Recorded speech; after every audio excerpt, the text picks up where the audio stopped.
यह दृश्य 2012 का है, जब लोगों को निर्भया को इंसाफ दिलाने के लिए सड़कों पर उतरना पड़ा था।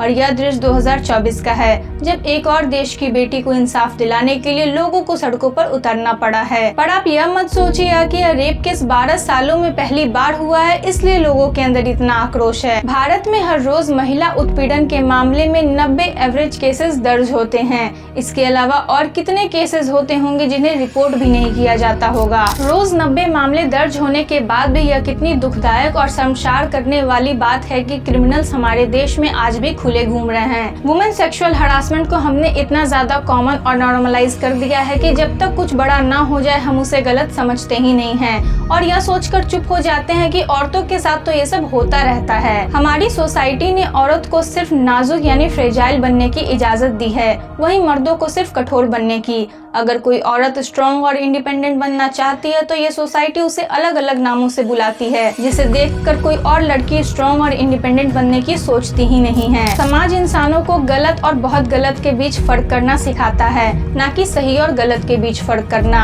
अगर हमारे आसपास किसी औरत के साथ गलत हो रहा होता है तो हम उसे चुपचाप देख लेते हैं। हम इंतजार करते हैं खुद के साथ या किसी और के साथ बहुत ज्यादा गलत होने का, ताकि हम आवाज उठा सकें। यह दिक्कतें बिहार जैसे राज्यों के साथ और ज्यादा बढ़ जाती है, जो 63% की लिटरेसी रेट के साथ अंतिम स्थान पे है।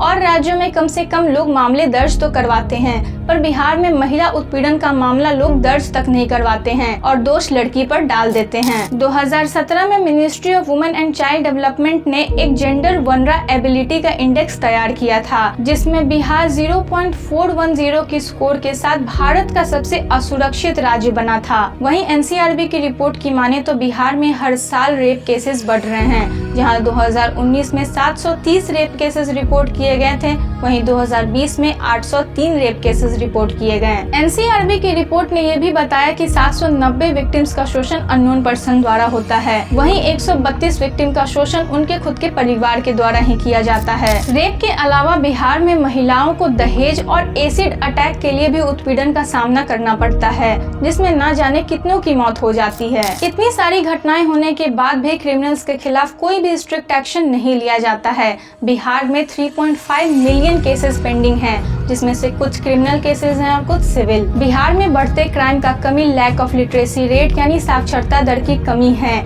इसके अलावा औरतों का ऑब्जेक्टिफिकेशन है, जिसे फिल्में, गाने और ऑर्केस्ट्रा के जरिए किया जाता है, जिसकी वजह से लोग औरतों को बस एक मनोरंजन का साधन समझते हैं। बिहार की एक साइकोलॉजिस्ट डॉक्टर बिंद्रा सिंह ने द टाइम्स ऑफ इंडिया के इंटरव्यू में बताया कि बिहार में सबसे ज्यादा वैसे केस दर्ज किए जाते हैं जिसमें बच्चों को पोर्नोग्राफी के लिए इस्तेमाल किया जाता है। इन मामलों में बहुत से ऐसे केसेस होते हैं जिसमें पावरफुल लोग इन्वॉल्व होते हैं, पर जिस देश में आम आदमी को सजा मिलने में 11 से 12 साल लग जा रहा हो, उस देश में किसी पावरफुल व्यक्ति को सजा मिले, इस बात की बस कल्पना ही की जा सकती है।